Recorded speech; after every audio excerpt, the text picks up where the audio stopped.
Shalom. Hehe. Saya hari ini senang sekali karena live-nya di Bandung ya, bukan di Jayapura ya. Selamat tinggal. Halo yang di Jayapura, hai, maaf ya, saya di Bandung ya.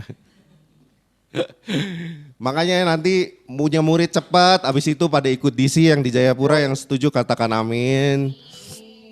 Di Jayapura mari bangkit pemimpin-pemimpin Tuhan, kita akan ketemu di sini. Enggak ya, saya enggak lama-lama, segera kembali ke Jayapura ya. Shalom semua sekali lagi, yang ada di Jakarta dan di luar negeri bahkan shalom. Hari ini kita mau sama-sama belajar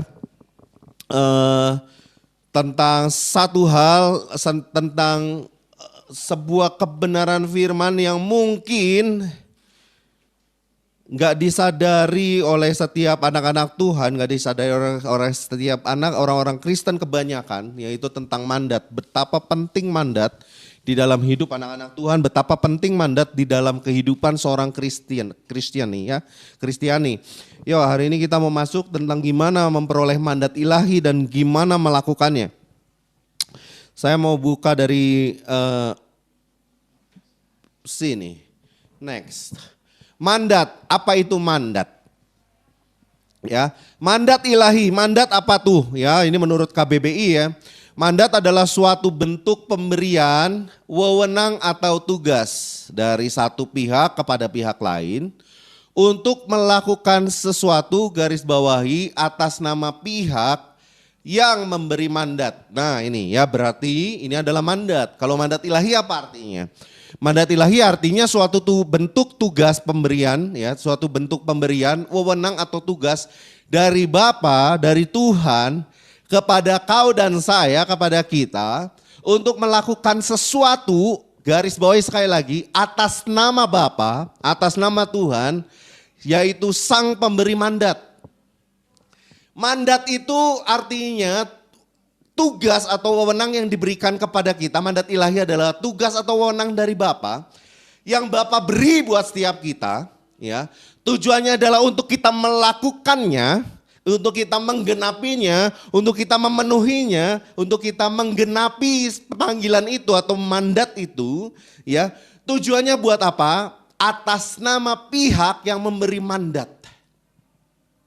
Bukan atas nama Ade, bukan hebatnya Ade, bukan hebatnya Michael, bukan hebatnya Catherine, bukan hebatnya Kak Yorga, bukan hebatnya setiap kita, bukan. Tetapi ini lihat baik-baik, atas nama pihak yang memberi mandat, kita menjadi representatif dari Tuhan itu sendiri. Waktu kau mendapatkan ilahi artinya sama seperti Tuhan sedang melakukan hal itu, tetapi melalui dirimu. Jadi masih ada yang minder sama hidupmu? Bertobat.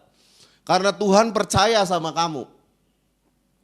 Kalau Tuhan gak percaya sama kita, maka Matius 28 ayat 19 sampai 20 tidak pernah tertulis, tidak pernah diucapkan dari mulut Sang Raja kita, tidak pernah diucapkan dari Sang Juru Selamat kita, Yesus yang kita kasihi itu, gak akan pernah. Matius 28 ayat 19 sampai 20. 1, 2, 3 apa ya bunyinya? Jadikanlah semua bangsa dan Bapa, Putra dan Roh Kudus, dan yang telah kuperintahkan kepadamu, dan ketahuilah. Amin. Dia percaya sama kamu dan saya, amin. Dia percaya sama kita bahwa kita oleh karena anugerah dan kekuatannya sanggup untuk memuridkan bangsa-bangsa. Memuridkan suku-suku bangsa, amin. Kau memuridkan bukan hanya bangsamu, tapi Tuhan bilang kau akan memuridkan suku-suku bangsa, kau akan memuridkan bangsa-bangsa. Dan ini sudah mulai tergenapi di tengah-tengah kita, amin. Ada yang kemarin kalau gak salah habis PI, dari mana itu? Dari benua mana itu ya? Afrika kalau nggak salah, ada ketemu di Australia. Ada Uci juga di Australia. Ada Wiruri yang lagi ada sekolah di Inggris. Kemarin ada Vincent yang ada di Taiwan. Menginjili banyak suku-suku bangsa dimenangkan untuk Kristus, amin. So, jangan batasi dirimu yang kecil untuk suatu tugas yang besar dari Tuhan, karena yang mengerjakan segala sesuatu itu Roh Kudus. Itu bukan kamu. Makanya baik-baik baca ini, baik-baik mengerti tentang konsep mandat ini. Ya, mandat itu sekali lagi wewenang atau tugas yang diberikan dari Tuhan. Mandat ilahi adalah tugas, wewenang atau tugas yang diberikan dari Tuhan untukmu, untuk kita lakukan. Tugas kita adalah cuma satu, percaya, melangkah, menggenapi, udah. Bisa, tidak bisa. Kalau pakai kekuatan sendiri nggak bisa. Nggak akan pernah bisa. That's why kita perlu yang namanya Roh Kudus. Nah, ketika kita mengambil mandat itu, nanti ada kuasanya ya. Nah, kita mau lihat. Di dalam Alkitab ada beberapa contoh dari mandat itu sendiri. Yang paling jelas ini di Kejadian 1 ayat 26. Dan Kejadian 1 ayat 28. Kejadian 1 ayat 26, di situ sudah ditulis, kita baca, 1, 2, 3. Berfirmanlah Allah, baiklah kita menjadikan manusia menurut gambar dan rupa kita, supaya mereka berkuasa atas ikan-ikan di laut dan burung-burung di udara, dan atas ternak dan atas seluruh bumi, dan atas segala binatang melata yang merayap di bumi. Ayat 28, Allah memberkati mereka, lalu Allah berfirman kepada mereka, beranak cuculah dan bertambah banyak, penuhilah bumi dan taklukkanlah itu, berkuasalah atas ikan-ikan di laut dan burung-burung di udara, dan atas segala binatang yang merayap di bumi. Lihat ini baik-baik, Allah memberikan mandat buat manusia untuk berkuasa, otoritas. Ada kuasa yang Bapak kasih buat setiap kita. Ya. Tapi harus ngerti ini dulu. Baiklah kita menjadikan manusia menurut gambar dan rupa. Otoritas hanya bisa kembali ke tangan kita ketika kita bertobat terima Yesus. Selama kita tidak terima Yesus, maka gambar dan rupa kita tidak seturut gambar dan rupa Allah. Otoritas kita tidak seturut dengan otoritas Allah. Kuasa kita tidak seturut serupa dengan kuasanya Allah. Kenapa? Karena dosa. Ngerti? Yesus mengembalikan ini di atas kayu salib supaya otoritas dan kuasanya kembali buat kamu. Kembali dalam hidupmu. Kau mulai berkuasa atas ikan-ikan, cepat aja ikan bicara soal jiwa-jiwa. Ya, Yesus mengambil murid-murid penjala-penjala ikan menjadi penjala jiwa. Burung-burung itu bicara soal kuasa-kuasa kegelapan. Ya, orang burung itu mengelambangin pencuri yang mencuri setiap firman yang ditabur. Ya, dan banyak nanti kalau saya jelasin ntar nggak habis-habis. Ya, cuma lihat ini, kau diberikan kuasa. Buat jiwa-jiwa, buat burung-burung di udara, buat ternak, buat ekonomimu, buat resourcesmu. Dan atas seluruh bumi, atas segala binatang melata yang melayap di bumi, atas setiap hal-hal yang gak jelas dalam hidupmu kau berkuasa. Ya, Tuhan sudah kasih mandat itu. Adik, sekarang kamu berkuasa karena kamu sudah terima Yesus. Kuasa itu diberikan kembali pada kita. Amin. Jadi jangan pikir kau nggak punya kuasa. Kau dikasih kuasa buat itu. Kau dikasih kuasa untuk peroleh jiwa-jiwa. Kau dikasih kuasa untuk memuridkan jiwa-jiwa. Kau dikasih kuasa untuk menginjak ular dan kalajengking. Kau berkuasa atas burung-burung roh-roh jahat di udara itu. Kau bisa menang atas mereka. Karena kau dikasih mandat. Dengerin ini, mandat begitu luar biasa. Waktu Tuhan bilang kau berkuasa, itu mandat untuk kita berkuasa atas semua yang disebutkan di sini. Kejadian 1 ayat 28. Lalu apa? Allah memberkati mereka. Ya, di balik mandat selalu ada berkat. Ya, di balik mandat selalu ada berkat yang mengikuti.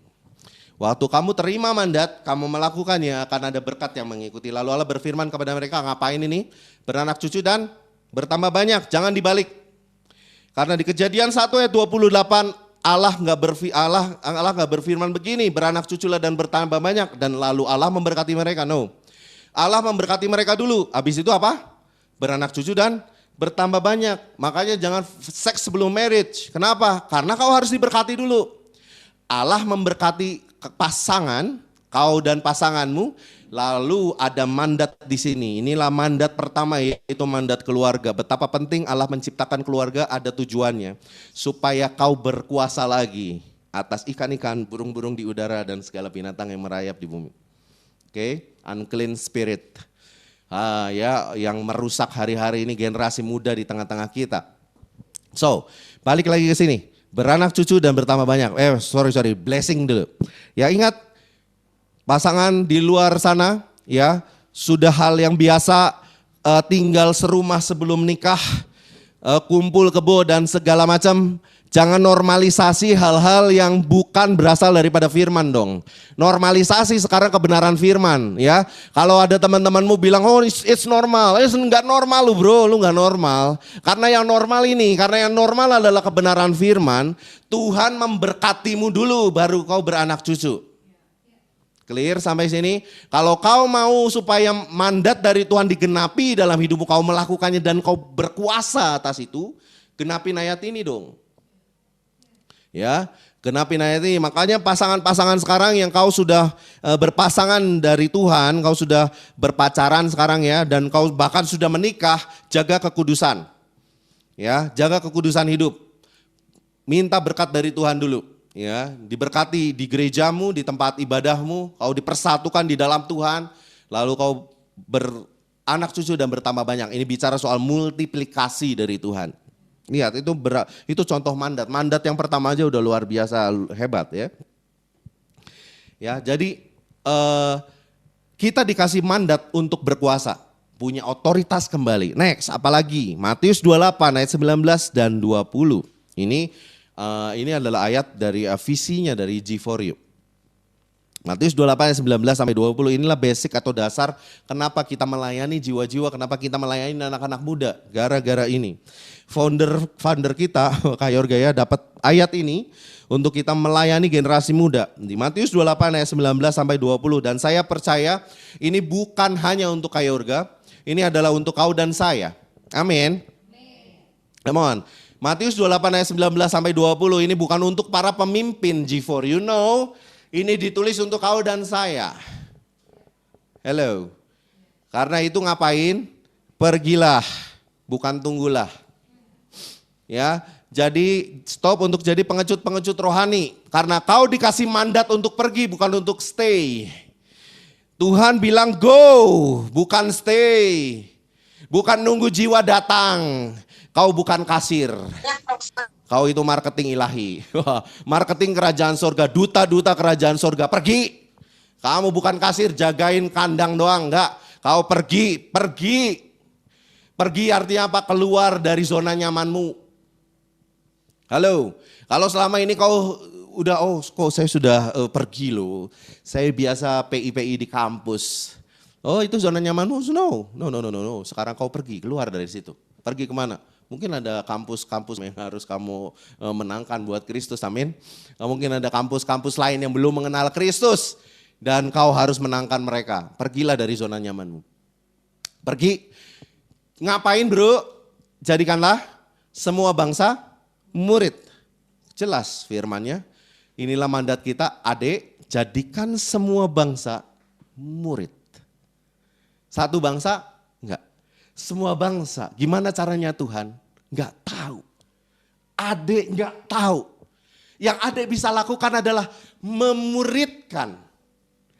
Saya ngobrol bahkan ya berkali-kali kayak Yorga tuh suka cerita ya di tengah-tengah PA. Saya tuh enggak nyangka sampai sebesar ini.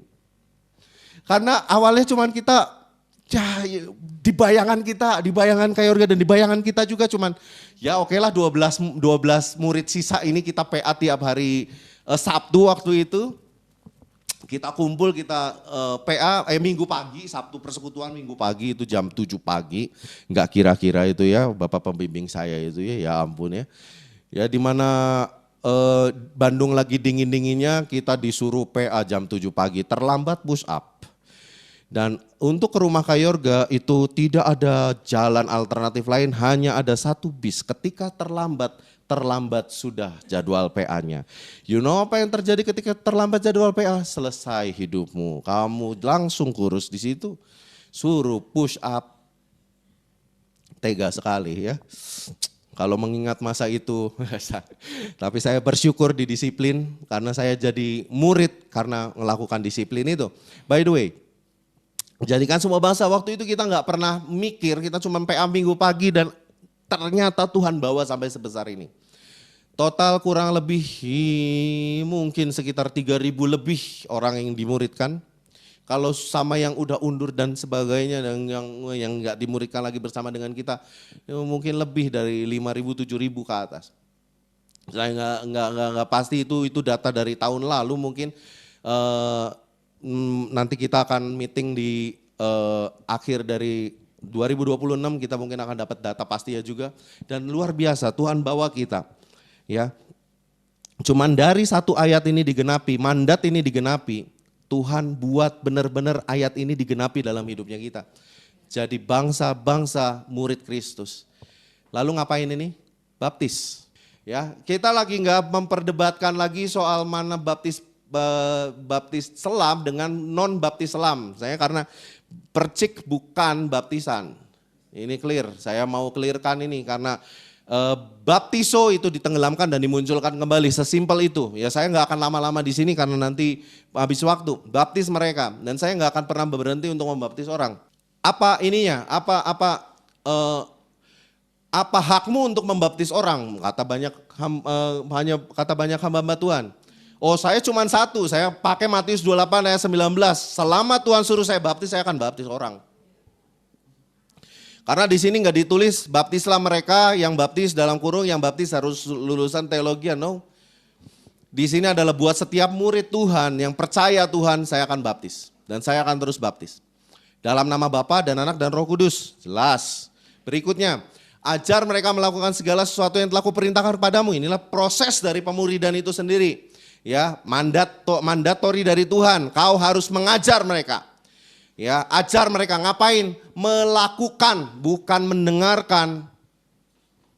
Ajar mereka bukan untuk mengerti, ajar mereka melakukan. Ajar mereka untuk melakukan. Hey, halo. Bukan ajar untuk mendengarkan, ngedengar doang habis itu lupa. Atau ngedengar doang habis itu mengerti. Enggak, melakukan. Hey, lakukan. Ajar mereka sampai mereka melakukan segala sesuatu yang sudah Tuhan Yesus perintahkan kepadamu. Artinya kau melakukannya dulu enggak? Kau melakukannya dulu. Amin. Itulah mandat dari Yesus untuk kita. Ya, dan ini yang paling senang. Ini yang paling sering untuk kita amini. Dan ketahuilah aku menyertai kamu senantiasa sampai kepada akhir zaman. Ini aminnya paling kenceng. Tapi disuruh bayar harga pemuridan gak mau. Enak amat ya ayat ini dicomot-comot. No. Arti kata dan ketahuilah ini benar-benar surely memastikan hati kita. Supaya gini waktu Ade menjadikan semua bangsa murid, Ade membaptis orang dan disesah gara-gara ini. Dalam nama Bapa dan Anak dan Roh Kudus. Dan Ade mengajarkan segala sesuatu yang diperintahkan Tuhan Yesus kepadaku dan Ade ajarkan kembali ke bawah. Waktu Ade lagi gempar, lagi gak enak hati, lagi gundah gulana, lagi capek. Kata dan ketahuilah ini, Yesus mau bilang lagi, ngangkat saya dan bilang, Ade, surely, pasti aku menyertai kamu senantiasa kepada kesusahan dan zaman, amin.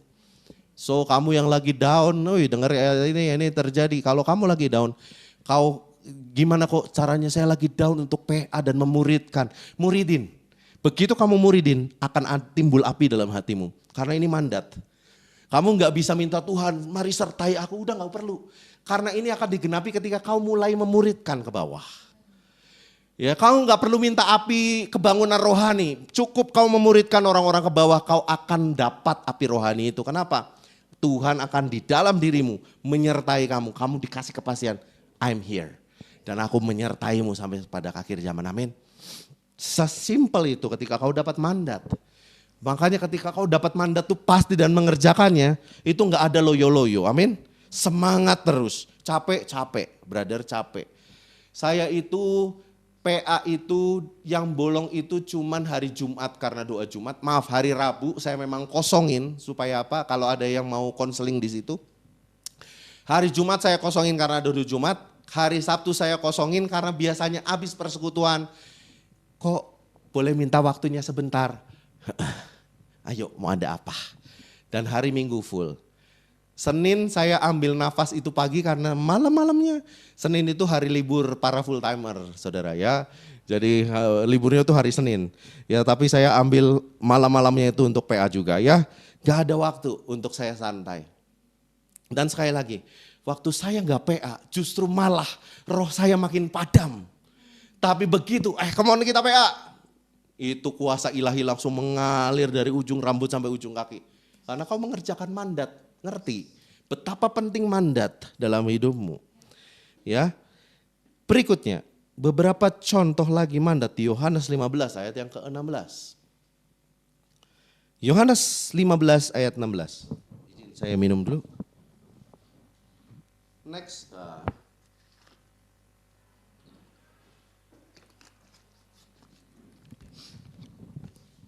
Bukan kamu yang memilih aku, tetapi akulah yang memilih kamu. Dan aku telah ngapain? Menetapkan, meneguhkan, ngasih kepastian buat kamu supaya kamu pergi dan menghasilkan buah. Nah, garis bawahi lagi loh, kata pergi lagi loh, bukan tunggu guys. Halo, ya jadi stop untuk jadi pengecut. Kok saya nggak berani kok. Saya nggak berani untuk penginjilan. Sekarang kamu baca kitab Kisah Para Rasul. Di situ rasul-rasul berkumpul dan mereka berdoa satu hati, satu suara sama, menyaringkan suara yang nyaring di hadapan tahta kasih karunia Allah untuk minta keberanian. Karena minta keberanian Roh Kudus, saya mau beresin mandat dari Tuhan, saya akan pergi, PI. Dan menghasilkan buah. Dan buahmu itu tetap supaya kamu minta apa yang kamu minta kepada Bapa dalam namaku diberikannya kepadamu. Oke. Mandat yang berikutnya adalah mandat untuk menghasilkan buah. Ada 3 buah. Pertama jelas di situ di Yohanes 15 ayat 16 pergi menghasilkan buah, dan yang dari buah adalah buah pertobatan. Artinya kau hidupnya terus ngalamin perubahan. Kalau 15 tahun yang lalu hidupmu baca Alkitabnya masih 1 pasal, itu namanya nggak berubah. Itu namanya jadi tambeng, namanya jadi keras. No, yang namanya berubah tuh terus hidup improve, lebih baik, pertobatan. Oh Tuhan, saya baca 1 pasal enggak cukup. Saya mau baca 3, oh Tuhan tahun ini saya mau naik 5. Tuhan saya hari ini mau naik 10, saya mau terus naik 15. Terus, increase terus. Itu pertobatan. Kalau kau selama 15 tahun yang lalu masih suka maki kebun binatang, sekarang kebun binatangnya enggak maki-maki lagi, tapi kamu maki-maki dengan kalimat-kalimat yang lain, sama aja enggak ada pertobatannya. Kalau kamu masih ngeluarin kata-kata yang sia-sia di hadapan Tuhan, kamu bukan bertobat. Ya, hasilkanlah buah yang sesuai dengan pertobatan. Buah yang pertama adalah buah karakter. Berikutnya, buah yang kedua adalah buah jiwa. Cuman itu aja, Tuhan minta 2 buah ini. Ya, Tuhan minta 2 buah ini. Buah jiwa dan buah roh. Buah jiwa dan buah roh. Buah yang sesuai dengan pertobatan, buah jiwa dan buah roh. Ini aja. Sudah? 15 tahun yang lalu, 10 tahun yang lalu muridmu cuma 1 sampai 3 ekor domba, ya. 3 jiwa terus. Itu bukan pertobatan namanya. Itu malas. Minimal berapa? Minimal kayak Yesus dong, 12. Itu standarnya kita, ya. Karena apa? Yesus sudah bilang kamu akan melakukan jauh lebih besar daripada apa yang aku lakukan. Udah kasih patok tuh. Ya, kalau Yesus bangkitin Lazarus orang mati, ada anak yang waktu itu kena mati juga, ada ngusir legion, ada ngusir roh jahat, ada ngusir unclean spirit, menyembuhkan yang kena sakit kusta, menyembuhkan yang kena demam. Oi, kamu akan melakukan hal yang lebih besar daripada apa yang aku lakukan. Amin. Itu mandat. Halo. Kau akan melakukan hal yang lebih besar daripada apa yang aku lakukan. Kalau Yesus bangkitin 2-3, oh come on, ini udah terjadi. Di Afrika sana 12 ada berapa puluh orang dibangkitkan dari tengah-tengah orang mati. Amin, amin. Come on, itu milikin itu dong Tuhan. Kok kapan giliranku ini? Aku mau ngalamin ini. Ya, caranya gimana? Start untuk mulai berdoa dulu yang sakit. Di samping kanan kirimu jangan sakit, oh sakit apa? Demam kok, oh ini ada obat. No.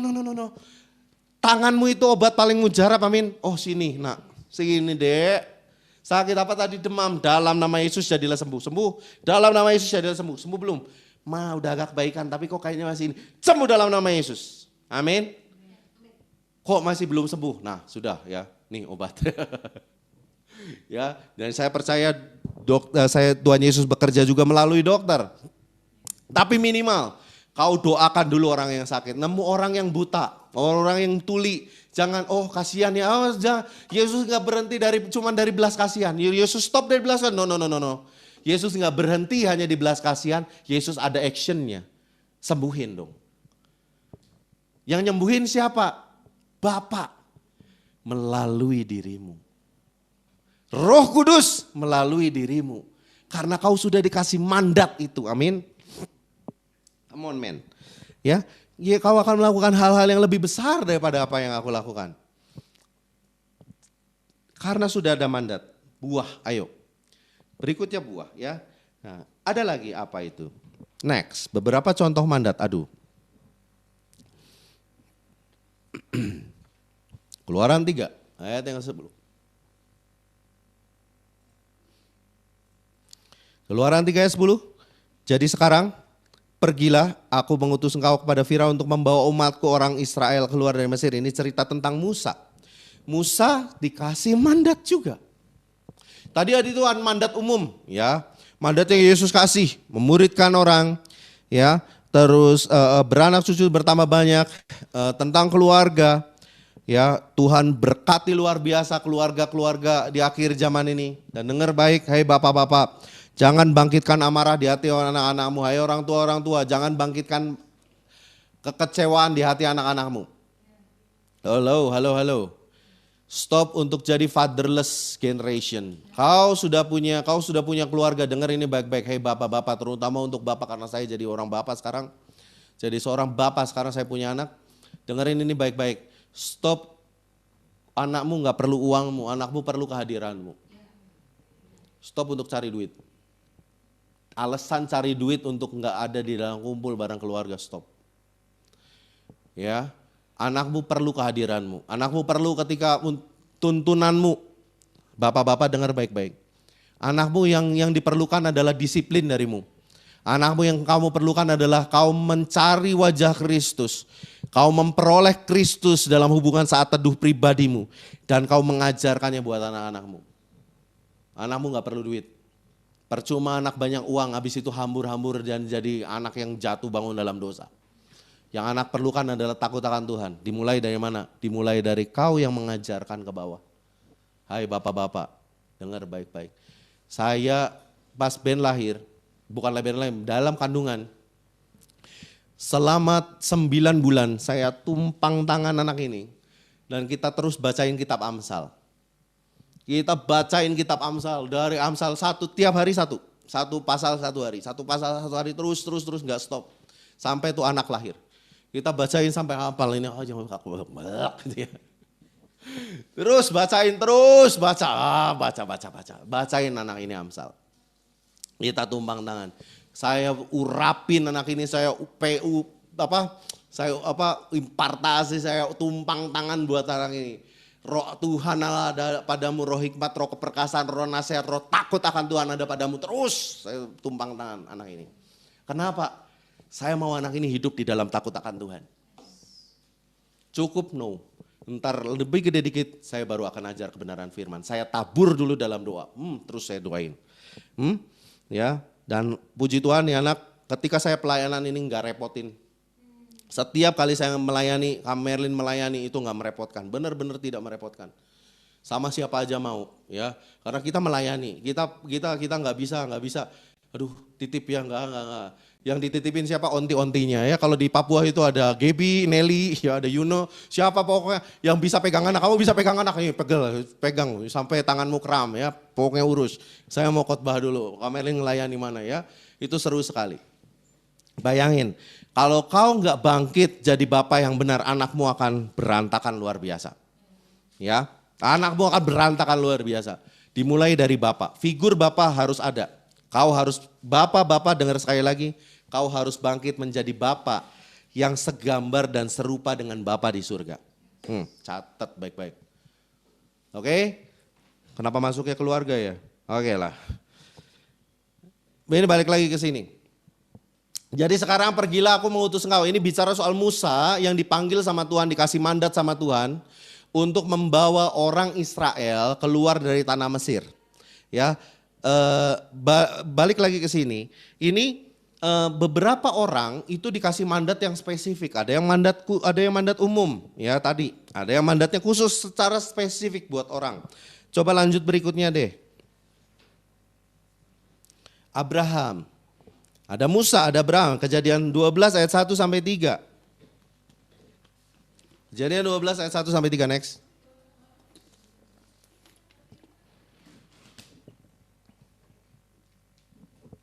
Kejadian 12 ayat 1 sampai 3. Berfirmanlah Tuhan kepada Abram, Abram, pergi dari negerimu dan dari sanak saudaramu Ur Kasdim dan dari rumah bapamu ini ke negeri yang akan kutujukan kepadamu. Kemana? Enggak tahu.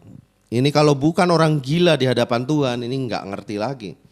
Di Abraham hanya percaya pada mandat yang diberikan, enggak tahu ini ada sebuah suara yang muncul di dalam hatinya atau telinga jasmaninya mendengar, pokoknya dia hanya dengar satu suara yang tidak dia kenal. Bayangin.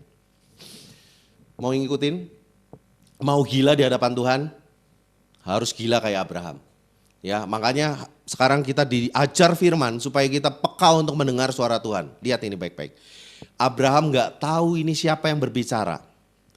Dia cuman tahu ya ada suara yang berbicara. Dia mungkin dengar dari leluhurnya ada Tuhan yang nenek moyangmu, Tuhan nenek moyangmu. Karena ini Israel belum ada. Ada Tuhan nenek moyangmu, ada Tuhan nenek moyangnya Adam waktu itu, Tuhan nenek moyangnya Nuh, ya. Abraham cuma tahu ini dan dia cuma percaya. Pergi dari negerimu, dia dengar itu dan dia bilang, pergi dari negerimu dan dari sanak saudaramu, dari rumah bapamu ke negeri yang akan kutunjukkan padamu. Abraham nggak nanya kemana, dia cuma taat dan dia menjalankan mandat ini. Aku akan membuat engkau menjadi bangsa yang besar dan memberkati engkau, membuat namamu masyhur dan engkau akan jadi berkat. Aku akan memberkati orang yang memberkati engkau dan mengutuki orang yang mengutuk engkau. Dan olehmu semua makhluk di bumi, kaum di bumi akan mendapat berkat. Perhatikan ini, selalu balik lagi ketika kau menjalankan mandat selalu akan ada berkat yang menyertaimu. Ya, ketika kok kayaknya berkatnya sudah mulai seret. Ya, coba cek. Ada mandat yang enggak kau lakukan atau enggak. Ini Tuhan udah suruh kamu untuk lakuin. Tuhan sudah kasih mandat ini tapi kau tunda-tunda. Bertobat. Halo. Karena selalu saya mau bilang, ketika kita melaksanakan mandat ilahi Tuhan, akan ada berkat yang menyertai, berkat yang heran, yang luar biasa, yang enggak bisa dipikirin sama manusia. Tuhan buka dalam hidupmu. Itulah mandat ilahi Tuhan ketika kita mengerjakannya. Lihat ini Abraham sekali lagi. Tuhan memberkati Abraham bukan karena apa yang Abraham lakukan. Just satu hal yaitu iman Abraham. Percaya sama Tuhan. Lakukan mandat Tuhan. Dan berkatnya sampai hidupnya kita sekarang yaitu siapa? Roh Kudus. Ya, itu kalau sering dengar pengajaran tentang baptisan Roh Kudus tuh sering dengar itu. Nah, di dua contoh ini, Tuhan kasih mandatnya secara spesifik. Betul. Tuhan kasih mandat buat Musa, Tuhan kasih mandat buat Abraham. Masih banyak lagi, ada Yosua, ada Yeremia, ada Yesaya, Daniel, ada Daud yang waktu itu diangkat menjadi raja, dikasih mandat untuk memimpin Israel dan Yehuda. Banyak sekali teman-teman, saya mau bilang, banyak sekali. Bapak ngasih mandat yang spesifik buat anak-anaknya. Jadi bukan mandat yang umum, tapi mandat yang spesifik, yang lebih tajam, lebih detail. Ya. So Tuhan sudah siapkan itu. Ya. So Tuhan sudah siapin itu untuk kau dan saya mengalaminya. Ada mandat-mandat khusus yang Tuhan kasih buat hidup kita. Nah, dapetin itu. Dapatkan dalam hidup pribadimu dan hidupmu gak akan sama ketika kau mendapatkan mandat Tuhan. Hidupmu nggak jadi sama ketika kau mendapatkan mandat Tuhan. Ya, kenapa mandat? Kenapa hari ini bahas itu dan karena mandat itu penting, mandat ilahi itu penting. Next, coba.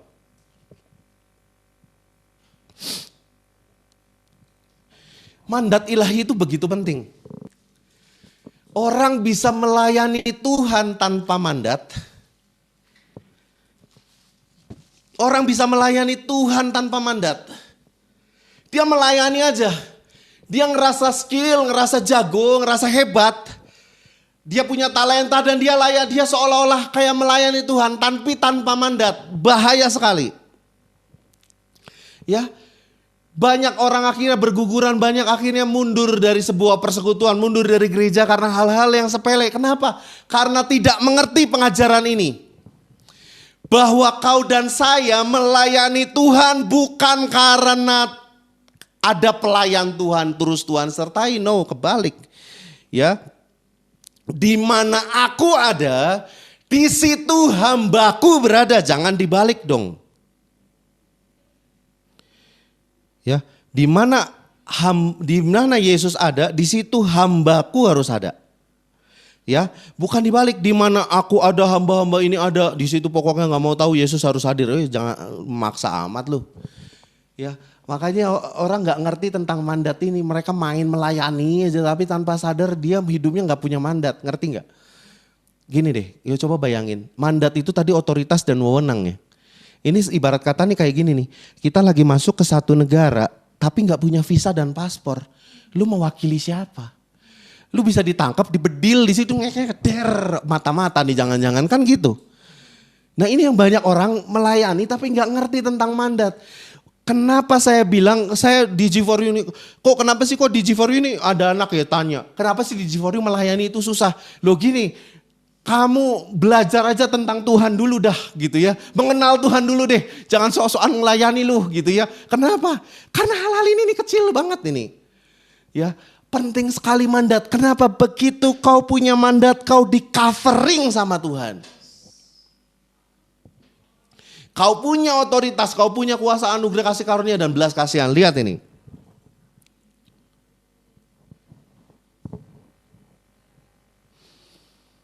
Kau dikasih itu. Ya, jadi kenapa mandat itu begitu penting?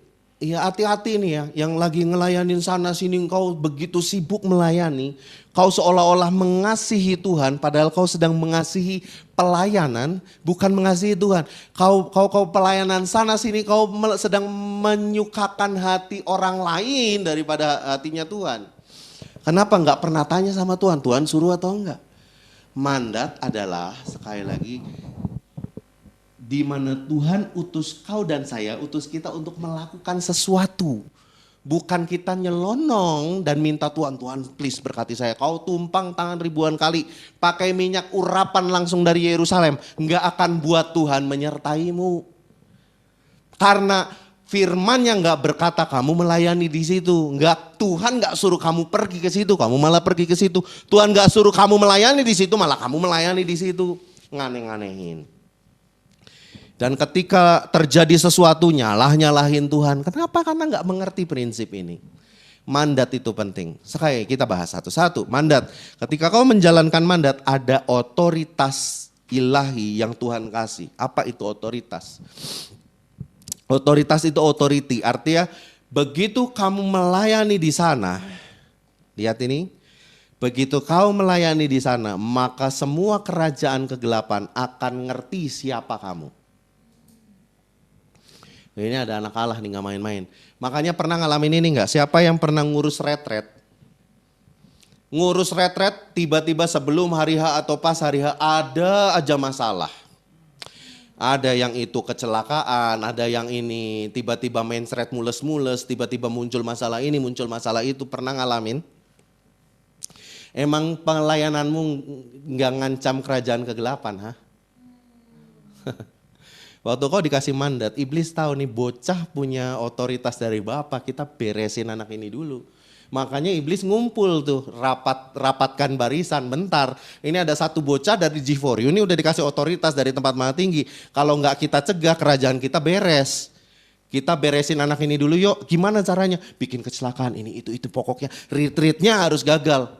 Begitu retreatnya udah mulai kacau dia malah nyerah. Aduh sayang banget itu. Makanya saya mau bilang gini. Kalau kamu bikin retret, kamu bikin kegerakan dan kamu ngalamin tantangan, itu saya akan bersyukur sama Tuhan. It's good, very good. Aku happy banget. Why? Lu ada di track yang tepat, brother. Lu ada di track yang tepat. Karena apa yang kau lakukan ngancam kerajaan kegelapan, amin. So jangan mundur, saya bilang kembali pakai otoritas, tangking balik dong si setan ya. Hari-hari ini kita lagi ngalamin roh Isabel lagi bangkit, saya happy, saya akan cincang-cincang makhluk ini. Habis lu hari ini ya, otoritas sudah Tuhan kasih. Halo, otoriti itu apa? Kamu kayak pakai baju polisi, ada berani kamu nggak pakai helm di depan polisi? Kena tilang. Cuman pakai baju polisi, itu yang namanya otoritas, ngerti? Di alam roh kamu lagi pakai baju berpangkat dan setan tahu siapa kamu. Berani setan keluar permisi, nggak pakai helm, habis sama kamu ya. Jadi yang datang bukan ini, yang datang jenderal ngeladapin kamu. Ya, iblis tahu otoritas, iblis tahu pangkat. Jadi bahaya sekali, ya kamu ngancam kerajaan kegelapan di situ. Berikutnya, itu otoritas. Nah, di balik otoritas itu Tuhan kasih kuasa, itu power. Power ini yang ketika kamu cuman angkat tangan itu setannya berhenti. Kuasa kegelapan akan berhenti melalui pengangkatan tanganmu. Kuasa kegelapan berhenti ketika kau mengangkat pujian dan penyembahan. Kuasamu berhenti ketika kau membagikan firman seperti ini. Ada atmosfer yang berubah di sekelilingmu. Di daerahmu akan berubah. Kok mereka nggak dengar? Alam kegelapan dengar ketika kamu lagi khotbah. Makanya kalau kamu sharing firman, minta iman dari Tuhan. Tuhan, setiap kali saya share firman, kuas radius 5 kilo dari sini, 10 kilo dari sini, berubah dalam nama Yesus. Amin. Why? Karena kamu lagi ngacak-ngacak ke kerajaan kegelapan. Ngerti otoritas dong. Otoritasnya udah Yesus kasih sama kamu. Halo. Jadi jangan jadi anak-anak Tuhan yang lemes-lemes loyo-loyo ya, perlunya koyo cabe semua taruh di punggung, stop. Perlunya minyak angin ya, stop. Kau tinggal datang sama Tuhan, kau ngerti mandatmu, kau balik lagi, kau penuh api dari Tuhan lagi. Ketika kau dapat mandat, kau dapat otoritas, kuasa, anugerah dari Tuhan. Anugerah dan kasih karunia. Saya lupa nulis di sini ada hikmat. Kau dapat hikmat dari Tuhan. Anugerah tuh ketika kau ngikutin mandat, ya bisa ditulis nanti di situ, Naut. Di after kuasa kau bisa tulis hikmat di situ. Tuhan ingetin tadi waktu pas lagi duduk di situ. Ya, ada hikmat Tuhan. Ketika kau dapat mandat, mungkin ada daerah-daerahmu yang kering kerontang, perusahaanmu kering kerontang, tapi Tuhan kasih tahu kamu masuk ke perusahaan itu. Buat apa Tuhan? Tuhan, aku akan buat sesuatu. Udah ikutin aja. Kamu masuk ke perusahaan yang baru, emang pikir nggak ada tujuan Tuhan. Tuhan God is God on purpose. Tuhan itu adalah Tuhan yang penuh dengan tujuan. Ya, kamu masuk ke perusahaan baru bukan nggak ada tujuan yang santai-santai dapat gaji buta, stop murid-murid Tuhan. Kamu bukan orang dunia. Kamu kerja, Tuhan punya purpose buat kamu. Kamu bisnis, Tuhan punya purpose buat kamu. Kamu sekolah di sekolah gabungan, SMA gabungan nih di Jayapura. Nih dengar baik-baik, saya nggak tahu SMA gabungan sebelumnya. Saya pikir gabungan SMP negeri mana, SMA negeri mana, gabung sekolah di situ, ternyata bukan. Namanya emang SMA gabungan. Kau sekolah di sekolah yang tidak terdengar sama orang lain, Tuhan punya purpose buat kamu. Tuhan punya tujuan untuk sesuatu, untuk kamu kerjakan di sana, amin. Kamu dikasih hikmat sama Tuhan untuk beresin hal-hal yang ada di situ. Ya. Untuk beresin setiap kekacauan yang ada di situ. Lewat apa? Doa mungkin, lewat puasa mungkin, lewat penginjilanmu mungkin. Tuhan akan kasih hikmat. Ya. Saya yakin anak-anak Tuhan harus kembali memiliki hikmatnya Daniel. Di mana ada kamu di situ nggak ada masalah yang terlalu besar. Ini masalah kantor ini perusahaan terus menurun. Gimana caranya udah mentok mandat nggak karu-karuan, cuman panggil. Gua teringat sama satu orang tuh dia isinya tuh persekutuan aja yang dibahas tuh tentang Tuhan Yesus. Udah deh kita coba panggil dia deh, itu orang agak gila, siapa tahu berhasil menyelamatkan perusahaan kita. Dipanggil, kamu duduk minta nasihat Roh Kudus ini harus bagaimana ini nyelesain masalah ini. Oh gampang, pecat manajer keuangannya misalnya, ditaruh dalam hatimu, ya waduh ini gawat nih. Ya, wah terus minta hikmat sama Tuhan. Tuhan gimana misalnya ya? Minta gimana gitu misalnya hikmatnya. Dan dibuatlah kekacauan, tiba-tiba muncul audit terus kamu bisikin, audit coba deh cek bagian keuangan. Kok rasanya saya mencium ada hal yang gak beres. Kecium, kebongkar semua. Nah, cuma kamu bilang, ya Pak kita harus mulai ngaudit dari bagian keuangan saya pikir Pak. Wah, cuman ngomong begitu. Iya juga, kita lakukan. Perusahaannya mulai membaik, itu hikmat teman-teman. Mungkin perusahaannya udah promosi sana sini, penjualannya meningkat tapi nggak ada omsetnya bagus tapi pendapatannya kecil. Wah ya mungkin stres gitu ya ownernya. Kamu diangkat sama Tuhan, come on, akhir zaman. Ini udah gila, hujan awal hujan akhir Tuhan lagi limpahin buat setiap kita. Roh Kudus lagi bergerak dengan cepat dan luar biasa. Kau yang nangkep hari ini apa yang Roh Kudus mau kerjakan di hidup kamu. Kau jadi orang yang paling luar biasa di muka bumi. Ayo minta hikmat dari Tuhan di tempat kantormu, di keluargamu. Keluargamu kok kayaknya tiada hari tanpa ribut. Ributnya itu cuma hari Sabtu karena hari Sabtu akan ketemu Kayorga. Karena kalau lagi ribut pasti dimarahin. Stop. Kau di keluarga dapat mandat, tadi kita udah bicara sama-sama. Kau dapat mandat luar biasa, keluarga dengar baik-baik. Mulai takut akan Tuhan, minta hikmat. Pasangan suami istri berdoa rendahin hati sama-sama. Rendahkan hatimu sama-sama minta hikmat Tuhan, aku capek begini-begini, aku rindu keluargaku bangkit. Aku rindu keluargaku dipulihkan, aku minta hikmat daripadamu, Tuhan akan kasih hikmatmu. Yang selama ini bikin keluargamu jadi berantakan, Tuhan akan beresin. Ketika karena udah ada mandatnya. Amin. Anugerah. Berikutnya adalah anugerah. Anugerah adalah kemampuan dari Tuhan untuk kau melakukan mandat itu.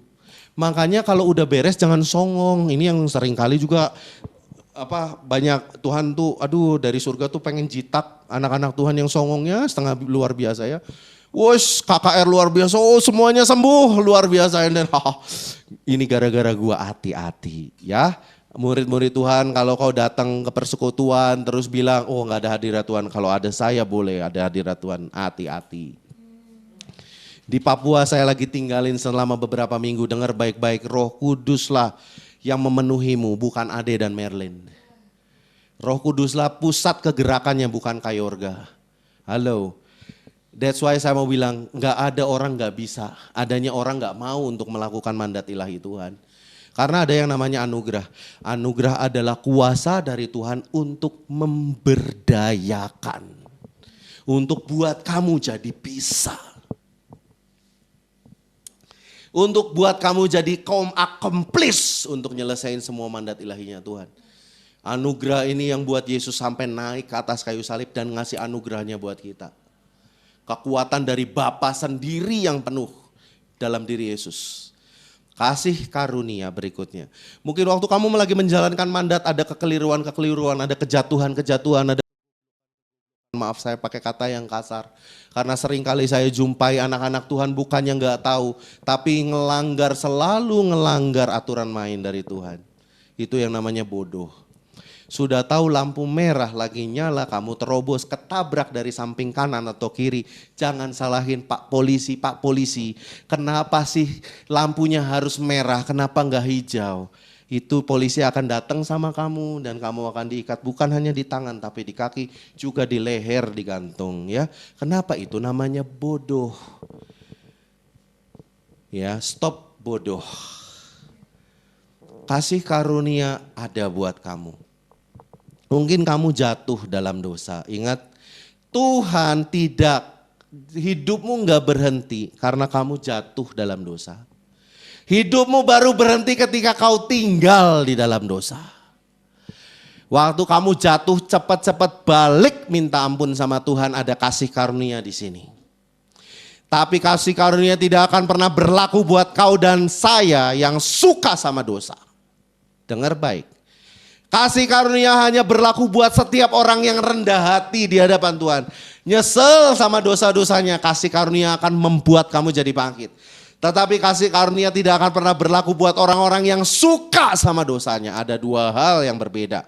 Kau jatuh dalam dosa, kau minta ampun diangkat kembali sama Tuhan. Tapi kau suka sama dosa, tidak akan ada kasih karunia yang turun dalam hidupmu. Sekali lagi, hidupmu tidak berhenti ketika kau jatuh dalam dosa. Hidupmu baru berhenti mampus ketika kau suka tinggal dalam dosa. Tapi saya mau kasih tahu kabar baik selanjutnya. Ini ya, ini ditulis di 1 Yohanes. Bahwa kau dan saya bisa untuk tidak berbuat dosa. Next level. Murid harus selalu next level. Murid harus selalu bertobat. Yang dulu selalu jatuh bangun dalam dosa, stop. Kau bisa untuk hidup kudus. Kau bisa untuk hidup tanpa celah, tanpa dosa. Bukankah kesempurnaan hanya milik Tuhan semesta alam? Itu kata orang. Tapi Bapakku gak mengajarkan seperti itu. Bapakku mengajarkan bahwa kau dan saya bisa hidup tanpa dosa. Ada di 1 Yohanes. Ya. Bahwa barang siapa milik Yesus, kau bisa untuk tidak berbuat dosa. Amin. Kuncinya cuma satu, kata Roh Kudus, yaitu taat sama Dia. Ya, kasih karunia ada buat kamu. Ketika kau menjalankan mandat tiba-tiba nyelengos, aduh jatuh gitu ya. Ada kasih karunia. Kau balik lagi sama Tuhan, kau kembali menjalankan mandat, pengurapan itu kembali penuh dalam dirimu. Berikutnya, ketika kau menjalankan mandat, maka akan muncul belas kasihan atau hati buat jiwa-jiwa akan Tuhan taruh dalam hidupmu. Waktu Ade datang ke tanah Papua, Tuhan udah suruh berapa tahun, cuman karena saya suka tinggal dalam zona nyaman, saya nggak berani tantangan. Saya adalah orang yang peragu sekali. Saya nggak berani keluar waktu itu karena fasilitas yang saya dapat itu luar biasa di Kota Bandung. Ya, pulsa free, asuransi free, pokoknya mau datang bolak-balik rumah sakit itu selalu di cover. Gaji lumayan, ada bonus gitu ya, bonus baik bonus bulanan, bonus tahunan, happy lah pokoknya. Mobil dikasih, bensin tinggal klaim, apa sih yang kurang? Tapi waktu Tuhan bilang, Dek, stop, keluar dari kantormu, pergilah, pergilah. Aduh, kalau udah dengar kata pergilah ini kemana Tuhan ya? Kemana ini, jangan jauh-jauh ya, diutus ya ke Papua. Apakah saya waktu itu langsung punya hati buat Papua? Tidak, saudara. Saya cuma satu waktu itu, Tuhan aku mau ngelakuin firman-Mu. Saya nggak tahu Papua kayak apa, cuman pernah satu kali saya waktu masih berpasangan sama Merlin, menikah. Berpasangan dan menikah itu 1-2 kali saya datang ke Jayapura. Belas kasihan buat hati, buat jiwa-jiwa belum ada. Mana ada ya. Saya cuma aduh Tuhan ini kapan penderitaan saya di sini berakhir Tuhan. Aduh Tuhan cepet dong. Ini ngerjain ladang satset. Habis itu saya balik lagi ke Bandung kayak saya ngapain. Aduh Tuhan saya nggak cocok di sini gitu ya. Saya ngalamin yang namanya gegar budaya ya. Itu ini budaya kami agak berbeda ya. Saya biasa tuh slow, santai gitu ya, ngomong pelan di sana itu hampir tiap hari saya pikir orang itu ribut. Ternyata memang mereka suka bicara dengan nada yang tinggi ya. Enggak apa-apa, karena memang itu budayanya. Saya gegar budaya, aduh saya nggak cocok nih Tuhan. Makanannya juga, aduh Tuhan saya nggak cocok. Itu saya alamin sampai berapa bulan waktu itu. Sampai satu kali saya datang ke sekolah minggu di tempat saya beribadah. Lalu saya duduk, saya ngeliatin anak-anak ini satu-satu. Ih lucu-lucu ya anak-anak ini ya. Lalu timbul dalam hati saya, itu 2 kali diteguhkan. Yang peneguhan pertama itu Tuhan kayak Roh Kudus bicara dalam hati saya. Gembalakanlah domba-dombaku. Kalimat sederhana itu menyentuh hati saya dan Tuhan kalau aku harus ngembalain mereka. Saya perlu yang namanya belas kasihan. Saya perlu yang namanya hati yang cinta sama anak-anak ini. Saya gak mau ngelayanin cuma sekedar ngelayanin Tuhan.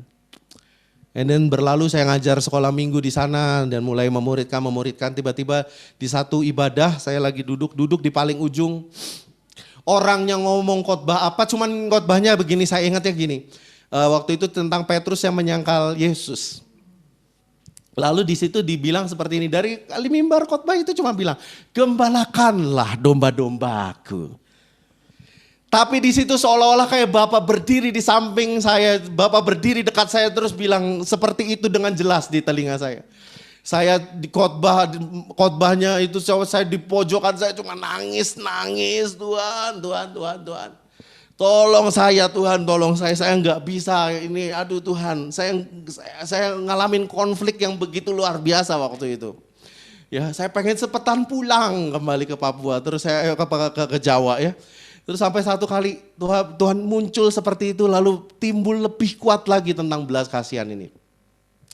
Saya liatin mereka lagi satu-satu, saya bawa dalam doa, terus muncul, makin kuat, makin kuat, makin kuat. Dan makin kayak ini pisah jauh gini, sedih juga ya. Aduh, anak-anak gue di sana gimana gitu ya. Mulai muncul gitu ya. Saya nanti akan S3. Yang kepikiran cuma satu. Aduh, anak-anak ini gimana gitu. Sedih gitu ya. Tapi saya percaya kalau saya pun dikasih mandat untuk saya keluar untuk sementara dari Papua, akan ada Tuhan sendiri yang menjaga anak-anak ini ya. Tapi itu muncul belas kasihan ketika kau mulai menjalankan mandat. Kau nggak usah pakai dalil, nggak usah pakai excuse. Oh Tuhan, saya belum penuh hati buat jiwa-jiwa nih di Kalimantan. Saya nggak punya hati buat jiwa-jiwa nih di tanah Jawa. Saya nggak punya hati jiwa-jiwa di Medan. Saya nggak punya hati jiwa-jiwa untuk negeri orang. Saya nggak punya hati buat jiwa-jiwa untuk yang lain Tuhan. Stop. Lakukan saja mandatmu itu. Melakukan saja mandat yang dari Tuhan itu. Kau akan diberikan beban jiwa-jiwa mengalir dalam hatimu. Kau akan menangis lebih keras daripada orang-orang lokal di situ. Saya ngalamin begitu roh syafaat penuh dalam diri saya. Saya ngeraung sejadi-jadinya untuk tanah Papua. Saya cinta mati untuk tanah Papua jadinya ya. Ya, ada malaikat ngebel dari bawah. Bunyi ting-tong barusan, jangan takut karena itu bel dari Center G4U ya. Center G4U ini pengamanannya berlapis-lapis ya, ada provos di sana, ada pasukan-pasukan khusus dari sorga sudah mengawal tempat ini jadi aman ya, sampai bel disediakan. Luar biasa sekali Center G4U. Yang lain juga ya, kita berdoa punya center. Medan, Jakarta, Papua, Kalimantan kita berdoa, sama satu lagi saya punya hati untuk Sulawesi, Makassar kita akan punya satu center di sana. Amin. Gaspol ya. Yang penting Tuhan kasih ada mandat. Karena begitu ada mandat, semuanya udah Tuhan siapin termasuk duit. Ada yang gak takut. Kalau udah ada mandat, Tuhan siapin sampai duit-duitnya. Yang penting kasih mandat dulu bos. Yes ya, kasih mandat dulu. Yesus udah bilang, buat center di titik ini. Duitnya Tuhan udah pasti siapin. Itu mandat udah asik. Jadi gak usah takut ya. Kenapa begitu penting? Ini dia. Kau nggak akan bisa melayani dengan kuasa, kau nggak akan bisa melayani dengan kasih tanpa mandat. Kau perlu mandat Tuhan, kau perlu mandat ilahinya Tuhan, amin.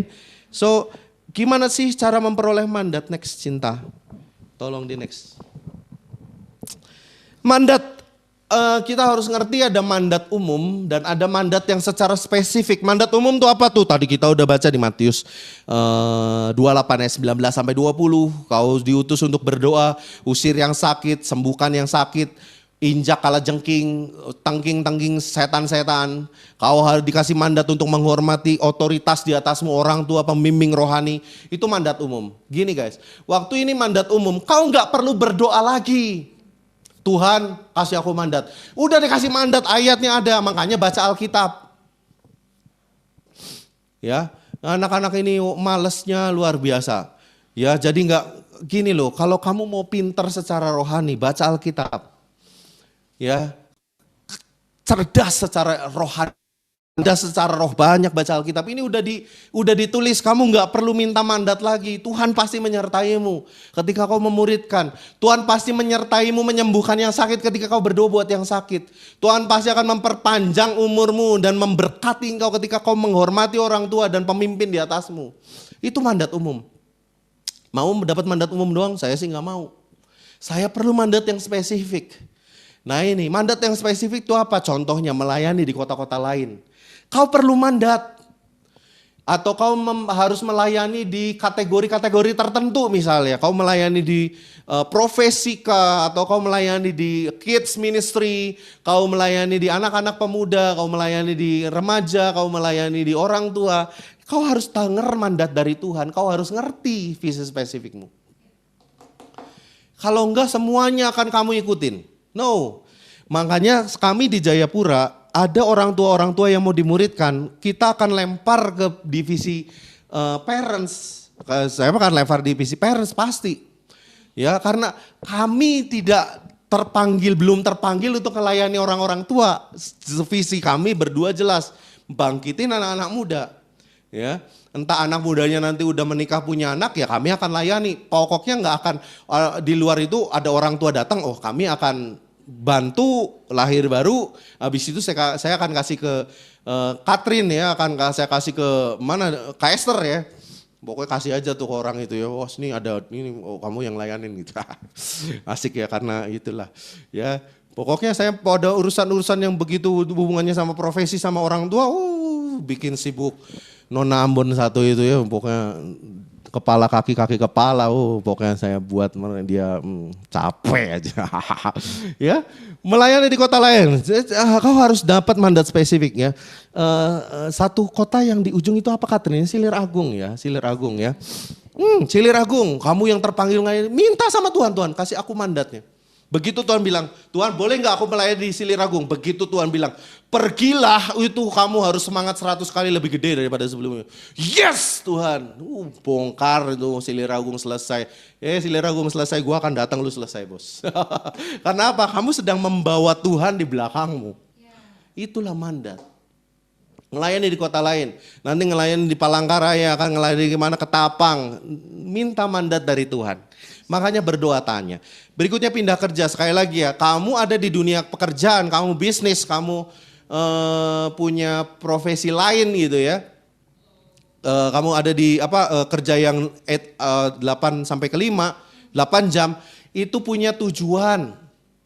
Ya, kamu ASN, kamu punya tujuan. Ini ada anak-anak yang lagi S2, S3, kamu nggak cuman ke sana nikmatin beasiswamu itu. Kamu punya dikasih mandat sama Tuhan, dengerin baik-baik mandatnya apa. Ya, dengerin baik-baik mandatnya apa. Kau pindah kerja harus hati-hati. Pindah kerja harus berdoa sungguh-sungguh. Jangan sampai kau pindah kerja, kau tidak dikasih mandat sama Tuhan, selesai hidupmu. Halo. Ya, selesai hidup lu, bener deh. Jadi benar-benar kau harus dengar dari Tuhan. Kau harus meroleh mandat dari Tuhan. Berikutnya visi, ya, secara spesifik.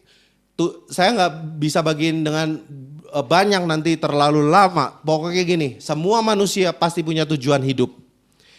Termasuk kau dan saya yang bernafas ini, apalagi orang yang sudah lahir baru. Nah, Tuhan punya tujuan hidup, cari. Makanya doa, minta ketika itu sudah datang dalam hidupmu, kau pasti dikasih mandat sama Tuhan. Visi mulai lahir dalam hatimu, Tuhan kasih tahu ini loh nak, visi ilahi dari Tuhan. Inilah destiny ilahi buat kamu untuk kamu kerjakan selama ada di muka bumi. Kamu buka pelayanan di kampus, sekolah, tempat kerja dan lain-lain, tanya sama Tuhan, minta mandat dari Tuhan, jangan sembarangan. Ya, kalau kamu nggak mau di sniper sama iblis, minta mandatnya dari Tuhan, maka kamu akan dapat covering ilahi. Ya, kamu mau buka di SMP Negeri 1, berdoa minta Tuhan, aku rindu SMP Negeri 1 ini boleh terima Yesus. Nanti SMP Negeri berapa? 9 ya kalau nggak salah. SMP Negeri 9 mau ada retreat, berdoa, Tuhan aku rindu SMP Negeri 9 ini boleh ngalamin Tuhan. Terus berdoa nggak salah, kamu berdoa nggak perlu tanya Tuhan lagi, kau harus berdoa buat sekolahmu. Tetapi waktu kamu mau masuk pelayanan ke sana, denger baik-baik. Ya, doain aja dulu. Kalau Tuhan bilang pergilah, acak-acak tuh SMP Negeri 9, amin. Kita akan melayani dengan kuasa dan kasih nanti tanggal 5 dan 6. Dan 9, 10 kalau nggak salah. Ya, akan terjadi kegerakan luar biasa di SMP Negeri itu. Kamu melayani di kampus apapun, Tuhan taruh dalam hatimu, masuk. Doakan, tempat kerja dan lain-lain, doa. Nah, jadi gimana cara memperoleh mandat? Gak lain gak bukan, kau harus berdoa bangun hubungan yang karib dengan Bapa. Karena mandat gak akan turun ke anak-anak. Mandat gak akan diberi kepada anak kecil. Mandat ini buat orang-orang yang Kristen yang dewasa. Makanya terus kau harus dewasa di dalam Tuhan. Stop dengan karakter anak-anak, tinggalin dong karakter anak-anak. Mau sampai kapan sih dikit-dikit manyun, dikit-dikit bad mood, Batmanmu itu sampai kapan? Tuhan gak akan pakai orang-orang yang masih bocil-bocil gak karu-karuan. Tuhan pakai orang yang dewasa. Stop dengan marah-marahmu yang gak jelas. Kok saya ini perempuan dikuasain sama yang namanya siklus dan hormonal. Itu kan kata setan ya. Itu kan bukan kata Tuhan. Tuhan gak pernah waktu ciptain Hawa, aku akan buat kamu ini pokoknya bad mood. Tiap kali kamu menstruasi akan bad mood. Saya punya contoh kesaksian istri saya. Istri saya tumpang tangan ketika waktu itu menstruasi. Dia tumpang tangan, saya percaya hidup saya dikuasai sama Tuhan. Hidup saya dikuasai Roh Allah lebih daripada bad mood saya. Lebih daripada dikuasai sama hormonal saya. Lebih dikuasai sama karakter saya. Lebih dikuasai sama sifat saya. Mood-moodnya saya waktu saya menstruasi, dia pegang perutnya nggak sakit, itu betul. Yang lain tuh udah melilit merintih, dia mah tetap aja masang, bikin kue, apa segala macam gitu ya, nggak peduli gitu ya. Kenapa? Kamu tuh bukan anak dunia, kamu anak Tuhan gitu loh. Kamu tuh menjadi serupa dengan Bapa. Bangun hubungan yang karib dengan Bapa, stop dengan karakter-karakter anak-anak kecilmu. Tuhan gak kasih mandat buat anak-anak kecil. Berikutnya baca Alkitab. Ya, kau gak akan pernah ngerti mandat ilahi kalau kamu gak ngerti rencana Bapa terjadi dalam hidupmu. Kau gak akan pernah bisa ngerti rencana Bapa kalau gak pernah baca Alkitab. Yang kedua baca Alkitab, mau mood gak mood tadi. Mau suka gak suka, mau Yesus lagi hadir gak hadir, lu baca Alkitab. Kadang, kok kenapa kamu gak baca Alkitab? Gak tahu kok, kayaknya Roh Kudus jauh meninggalkan saya. Jadi saya gak mau baca Alkitab. Loh aneh ini anak. Pokoknya Roh Kudus gak datang, saya akan baca Alkitab. Itu adalah orang-orang yang menyukakan hati Tuhan. Karena apa? Tuhan lu gak hadir, hadir, pokoknya saya akan baca Alkitab. Saya rindu untuk ketemu Tuhan. Nah itu dong, gimana sih? Tuhan gak hadir malah gak baca Alkitab, Tuhan aneh. Baca Alkitab sudah? Oke. Berikutnya, apa sih yang menghalangi mandat ini gak dilakukan atau tidak digenapi dalam hidupnya kita? Yang pertama harus hati-hati sama ini, roh tertolak. Roh tertolak itu Saul. Mungkin saya akan share ini di persekutuan di lain kesempatan, tapi saya mau bagiin ini sedikit. Hati-hati sama roh yang tertolak. Ini yang disebut dengan minder. Saul adalah orang yang luar biasa, orang yang gagah, orang yang tinggi pada zamannya, bahkan lebih daripada angkatan-angkatannya. Dari pundak ke atas dia itu istimewa, kinclong, luar biasa, pandai berperang, pandai ngomong, pandai bicara. Tetapi satu hal yang membuat dia gak berkenan di hadapan Tuhan, karena Saul coba untuk menyenangkan hati orang lebih daripada menyenangkan hati Tuhan. Waktu dia harus memusnahkan Agag, dia coba untuk menyukakan hati Tuhan dengan cara kita bawa ini sebagai persembahan untuk Tuhan. No.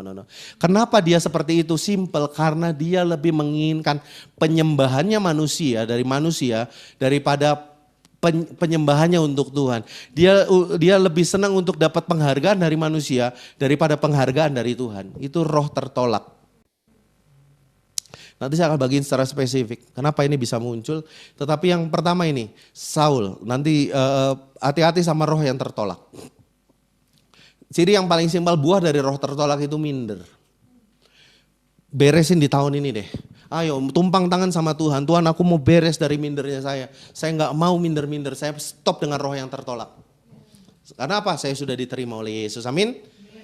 Kau akan mulai menyenangkan hati Tuhan daripada menyenangkan hati sesamamu. Ya, nah Saul nggak berhasil menggenapi mandat yang diberikan dan sama Samuel. Kenapa? Karena ini. Ngerti ya? Hati-hati sama roh yang tertolak. Berikutnya adalah luka batin. Jam berapa ini? 2:30 di sana, 2:30 ya. Karena jam 5 harus tutup toko kalau di Papua ya. Ini karena kita sekarang masih sewa, makanya kita berdoa lagi berpuasa untuk dapat center di Papua ya. Ya ini harus tutup toko nih ya, ntar lagi nih ya Papua ya. Luka batin. Ya ini hati-hati, yang kedua adalah luka batin. Contohnya siapa? Yunus. Yunus diminta untuk mempertobatkan satu kota namanya apa? Niniwe. Niniwe itu bagian dari Asyur. Asyur itu musuh bebuyutannya Israel Utara. Dan kalau bangsa Niniwe menyerang bangsa Israel Utara, itu nggak diceritain di dalam kitab, tapi diceritain dalam kitab sejarah, itu sangat amat mengerikan. Mereka datang menjajah, dia datangnya ini kayak gini, dia datang perang, dia balik lagi, dia perang, balik lagi. Dia nggak pernah perang terus stay di situ enggak, dia perang, pokoknya bikin kayak gini ya, satu rumah udah rapi, dia ngacak, habis itu pulang. Ini emang kurang ajar nih ya. Nah itu bangsa Asyur. Nah ada cerita kenapa Yunus benci sekali sama bangsa Niniwe, karena bangsa Niniwe adalah bangsa yang ngebunuh keluarganya waktu dia ada di Israel. Dimutilasi, dipenggal kepalanya, nggak sedikit diperkosa, dikulitin, pokoknya sadis banget. Dan terjadi perampokan, penjarahan, hal-hal yang mengerikan yang nggak bisa diceritakan. Yunus kepahitan. Nah, di sini Yunus lebih pengen bangsa Niniwe itu dimusnahin sama Tuhan karena dia tahu Allah adalah Allah yang adil. Tapi dia lupa Allah adalah Allah yang penuh kasih. Satu hal yang Yunus lupa, ternyata Tuhan saya itu Tuhan yang bukan hanya adil tapi penuh kasih. Tuhan mau mulihin hati Yunus. Yunus no. Aku mengasihi bangsa Niniwe, gila nih Tuhan, gue ngelayani engkau malah bela makhluk yang membunuh bangsamu sendiri, kok aneh banget nih Tuhan saya nih ya. Yunus lebih suka menginginkan hukuman daripada pertobatan. Orang yang seperti ini gak akan pernah bisa menyelesaikan mandat. Kenapa? Ya dia lebih suka orang itu mati daripada dapat keselamatan. Sedangkan mandat gak begitu. Hati-hati sama dua spirit ini. Satu roh tertolak, yang roh Saul, yang berikutnya roh Yunus. Itu luka batin ya. Luka batin ini hati-hati. 2026 mau sampai kapan sih terluka terus ya, harus bertobat, amin. Bertobat ya. Minta sama Tuhan pulihin, ikut retret ya, ada retreat terdekat. Yang ada di Jabodetabek ada retreat DC, yang di Bandung juga ada retreat DC nanti, di Papua juga retreat sudah selesai. Nanti ada DC, ayo beresin di hadapan Tuhan di tahun ini. Tahun ini luka batin harus beres, gak boleh lagi ada. Amin, supaya apa? Tuhan mau pakai kamu luar biasa. Tuhan mau bicara sama kamu empat mata, Tuhan mau bicara sama kamu tuh kayak orang dewasa ketemu sama orang dewasa. Man to man mau bicara, ini loh isi hatiku. Aku mau kasih kamu sesuatu mandat untuk kamu lakukan. Tuhan mau bikin itu di tengah-tengah kamu. So beresin setiap roh tertolak, beresin setiap luka batin, hancurin, datang sama Tuhan beresin itu. Nah berikutnya, apa yang harus kita lakukan? Ya ini harus beres di hati kita, nggak ada lagi roh tertolak, nggak ada lagi minder, nggak ada lagi kesombongan rohani, minder, buang. Kamu harus lebih suka menyukakan hati Tuhan daripada menyukakan hati sesamamu. Berikutnya beresin setiap luka batin, akar pahit, beresin. Nah harus seperti apa? Berikutnya kau harus seperti Maria dan seperti Yesus. Kau harus seperti Maria dan seperti Yesus. Apa itu? Di Lukas 1 ayat 38 di sini seperti dibilang seperti apa? Kata Maria, sesungguhnya aku ini hamba Tuhan, jadilah padaku menurut perkataanmu itu. Lalu malaikat itu meninggalkan dia. Simple. Kau harus punya ketaatan mutlak. Halo? Kau harus punya apa? Ketaatan mutlak itu nggak mempertanyakan, nggak memperdebatkan, loh gimana caranya nanti Tuhan kalau aku lahir nggak punya suami, oh nanti gimana kata orang-orang, aduh Tuhan ntar aja pakai yang lain aja deh, ini minta dipites kalau orang seperti ini ya. Itu nggak punya ketaatan. Taat itu nggak pernah mempertanyakan di hadapan Tuhan, eksekusi, taat 100%. Dapat mandat lakukan, dapat mandat lakukan, dapat mandat lakukan, dapat mandat lakukan, dapat mandat lakukan, beresin eksekusi. Ketaatan mutlak yang pertama. Berikutnya, Filipi 2 ayat yang ke-8, baca. Dan dalam keadaan sebagai manusia, yaitu Yesus, ia telah merendahkan dirinya dan taat sampai mati, bahkan sampai mati di kayu. Kalau mandat dari Tuhan membawamu kepada salib, apakah kau mau melakukannya? Yang kedua bicara soal kerelaan hati. Banyak orang sudah dapat mandat tapi dia gak mau ngelakuin karena gak rela. Sama seperti saya di awal, saya negosiasi dulu sama Tuhan. Buang-buang waktu. Tapi saya percaya ada rencana yang indah di situ ya. Saya terus saya hampir 1 tahun saya bergumul, udahnya dapat saya dites saring sama pembimbing saya, yakin dari Tuhan. Makanya happy punya pembimbing. Kenapa? Saya nggak salah dalam melangkah. Happy banget saya punya pembimbing. Ya, so ayo dalam keadaan manusia ia melandahkan. saya mau tanya seperti ini buat setiap kita yang mendengarkan. Kalau Tuhan memberikan mandat padamu untuk satu tujuan yaitu mati di atas kayu salib, apakah kamu mau melakukannya? Kalau kamu masih pikir mandat itu untung rugi, kamu gak layak di hadapan Tuhan. Kalau kamu mikirin mandat, kamu dapat mandat, tapi kamu masih mikir untungnya buat saya apa? Kamu gak layak buat Tuhan. Kau harus punya satu sikap hati.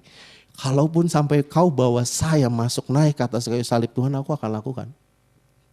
I will do it. Because I love you. Because I love you, Lord. Aku akan lakukan itu. Kau harus punya hati yang rela dan hati yang taat. Dua inilah yang akan membuat kamu melakukan setiap mandat-mandat ilahi dari Tuhan dan kau akan diberkati sama Tuhan. Dan kau akan semakin kuat di hadapan Tuhan, amin. Amen, men. Miliki kerelaan hati di hadapan Tuhan, amin. Oke, kita tutup Alkitab kita. Ya, kita berdoa terus untuk memiliki hati seperti Maria dan seperti Yesus di hadapan Tuhan ya.